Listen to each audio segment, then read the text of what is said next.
Happy Monday, everybody. Time for another Railside chat.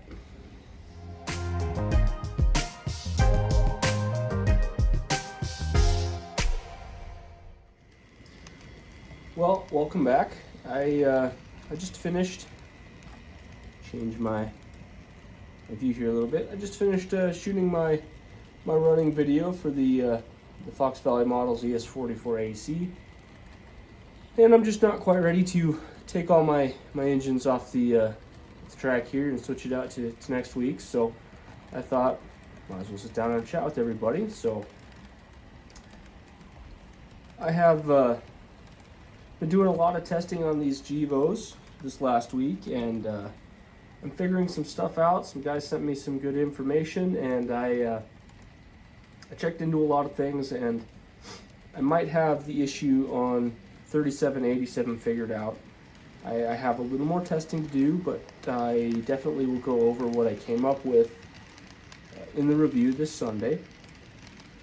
I also had a bit of a cameo in that particular running video, so if you watched it on Sunday, you will see that I had the Broadway Limited Big Boy kind of sneak into frame just as it ended there, and so I got it in the middle of last week, and I have started testing it, and I'm running into a little bit of an issue, not necessarily with the model. I mean, it could be considered a problem with it, but it's probably in my track work, and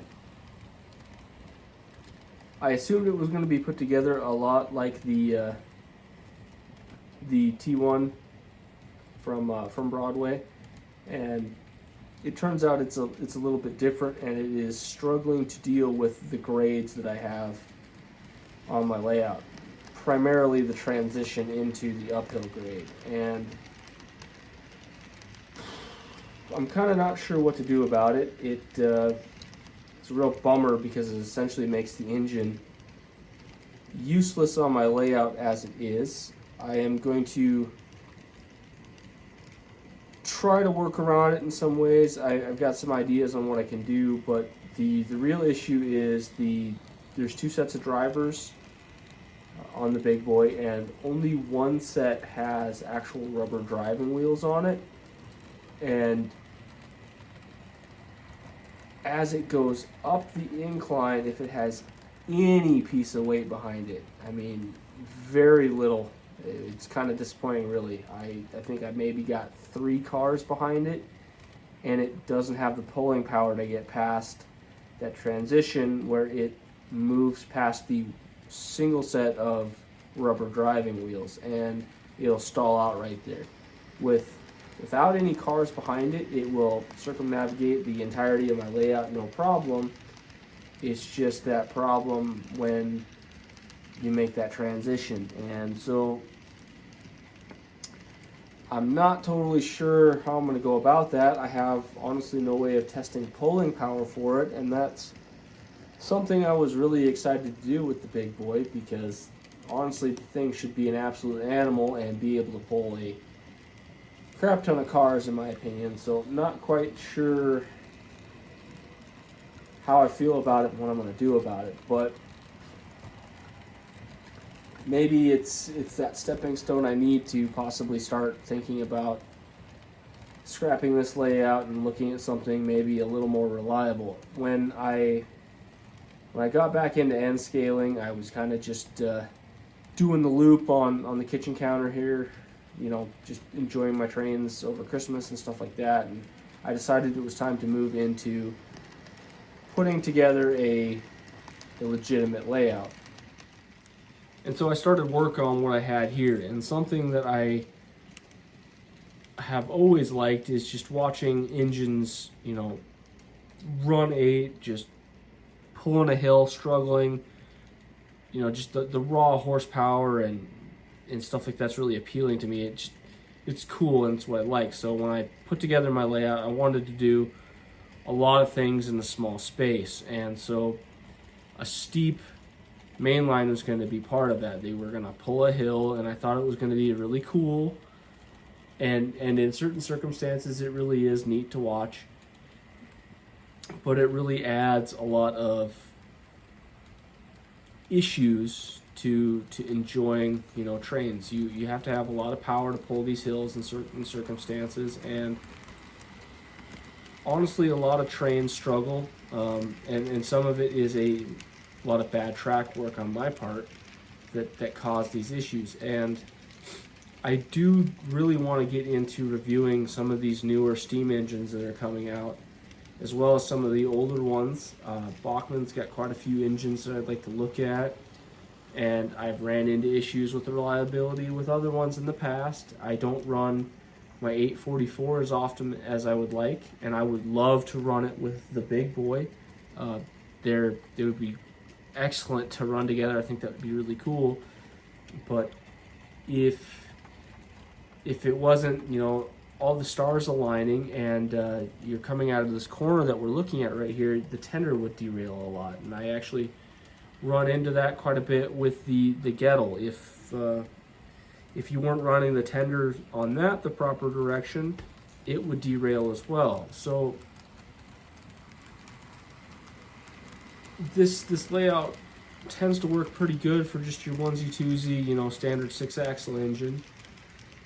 But as I'm moving into higher end stuff, my track work just isn't up to the par that some of these more complicated, more refined engines might require. And that may or may not be a good thing for the average guy. Like, you might want to know if it'll run on crappy track work or what have you, but I am seriously considering moving forward on putting together a new layout.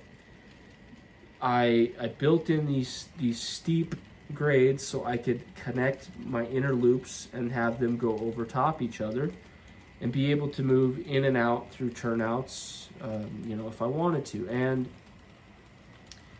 I have started doing more operations just for fun, but originally I kind of just put an engine in a loop and let it run, and I like to watch it. There are occasional situations where I'll move in and out of loops, but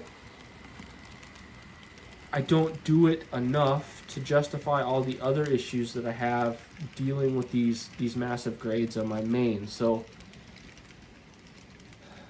not that I want to start over on my layout here, but as I move into these nicer engines, and I would love to run my steam engines more often, as well as some of my higher end rolling stock struggle with some of these things as well. You would think that more expensive rolling stock would be, you know, better at navigating some of this stuff, but at the end of the day, it's really not.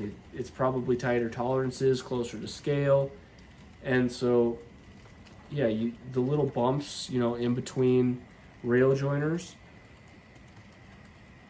at scale, those are probably, you know, massive problems. You know, it doesn't mess with your normal Bachmann car that is, you know, so out of scale, and, you know, wheels aren't necessarily, they're in spec for N scale, but, you know, not close to scale for you know, real life. They got big flanges and all that kind of stuff. Yeah, they'll track it just fine, but things that are running, you know, more prototypically accurate components tend to struggle with that, because yeah, you hit a bump like that in real life, that car is going to fly off the track too. So I'm really considering putting together a new layout, and I'm not sure what that would do to my review process. I have been trying to figure out a way to come up with the funds to put together a, you know, a man cave shed. I've kind of paced off some area, and I've done kind of some fantasy building in my head, and I might even try to do some AnyRail stuff just to see kind of what it would look like. But 12 by 16 is something, you know, is kind of an expensive shed to buy, and that's kind of the size I'm looking to move into.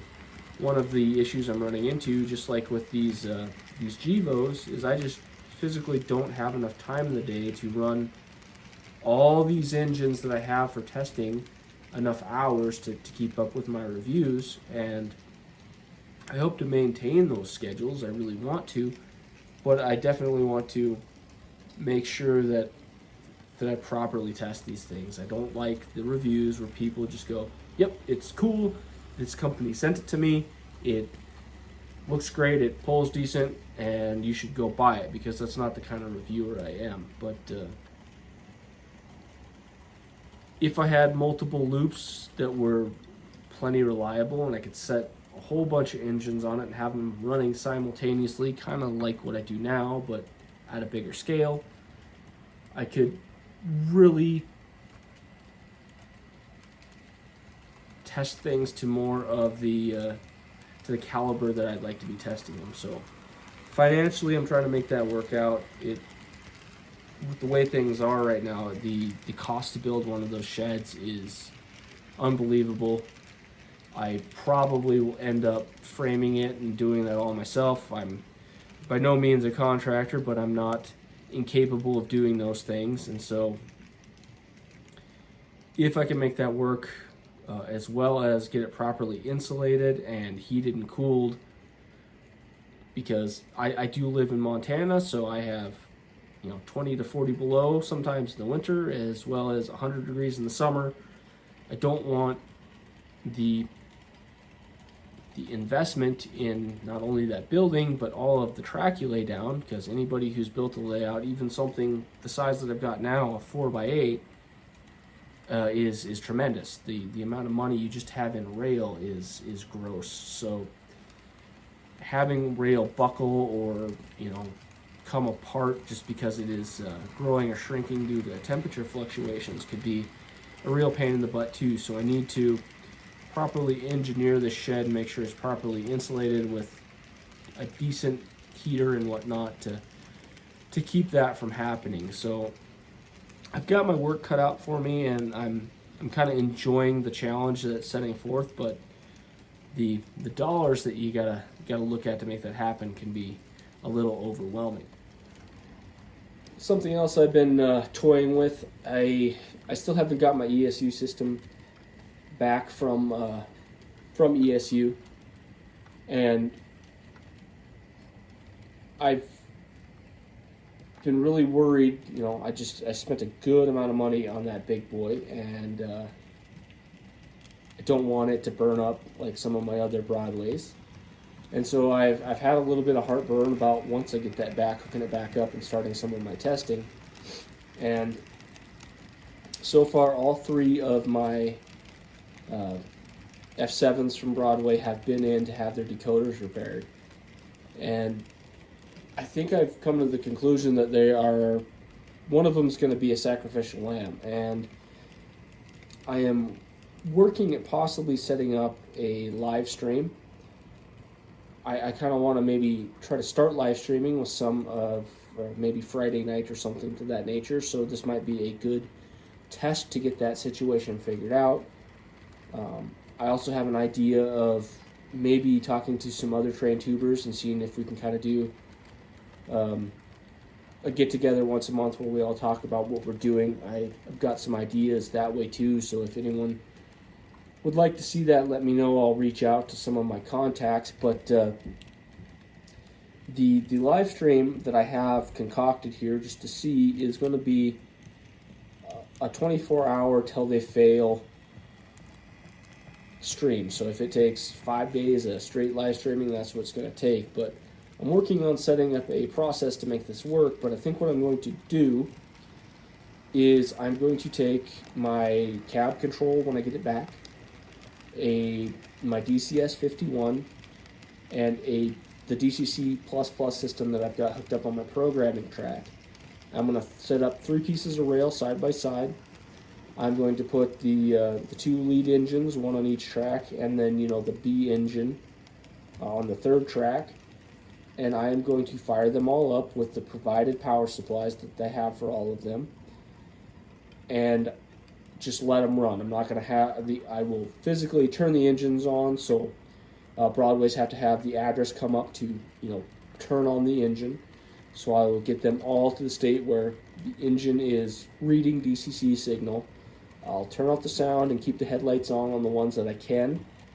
And I'm trying to figure out a system to rig up like an LED or something of that nature so you can see when track power kills. So I'm going to just run them all at the same time, and essentially pressure test those Broadways on all 3 different DCC systems that I have, and if one of them pops, we will see it in real time. I'll be able to track it and see how long just sitting on the layout, in this case a piece of track with DCC on it, before that Paragon 4 decoder pops. And then I might even just let it keep running for, say, 24 hours after that to see if the Digitrack system can cause it to happen, or the DCC++ system.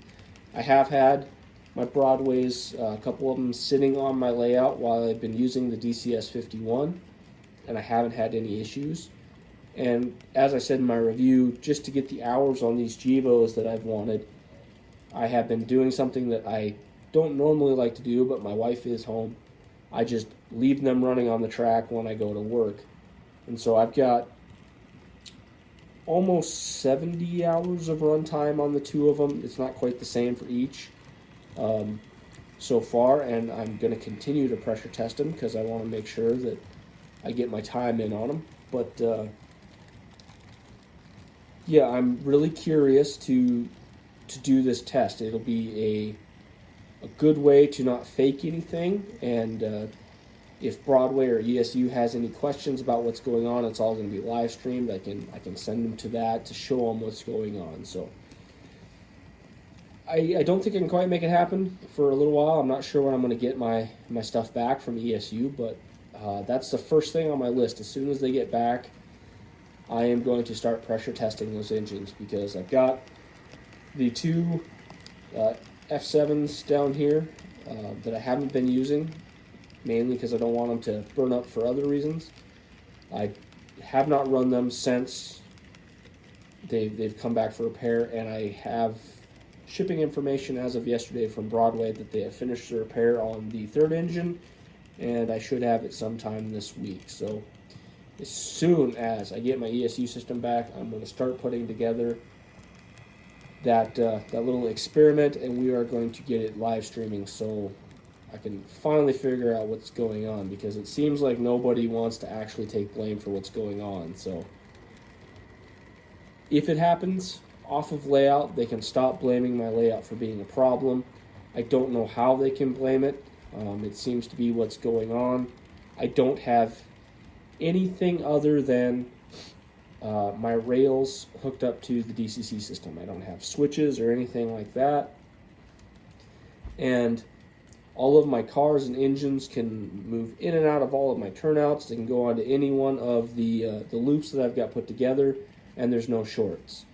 You know, it's not like there's a short in the system causing a problem. My engines can just run constantly. And when this first happened, I totally took apart my my entire electrical system. I ohmed between the rail and the end of the wire for my feeders, no high resistance. I then soldered all my wires together just to see if it was my the way I have my wires connected down below. I totally bypassed the jumper box that I've got, and so far I had 2 or 3 failures after that. So while I had some time last weekend, I went through and wired back my system so it was in its original configuration.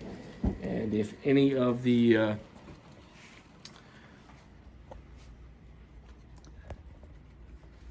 people are wondering, this is how I actually wire up my entire DCC system. They all go to those blocks right there, and everything goes back out to the layout. So it's not like I have wire ties and wire nuts down there holding everything together. I have all of my wires properly installed, and everything is low resistance. So bit of a rant there, but yeah, everybody, thanks for stopping by. I really like doing these videos and talking about what's on my mind. It seems like people are enjoying them, so I'm going to keep doing them for the foreseeable future. And yeah, thanks for stopping by. I will see you this Wednesday. We're going to go over those GP38s. I have been watching the local crew down here do some switching, and I'm kind of getting a feel for how those guys run their lights. So I'm setting up those TCS decoders to have more prototypical lights, because those are primarily going to be switchers in the future. So that project this Wednesday, and I will see you guys later. Bye now.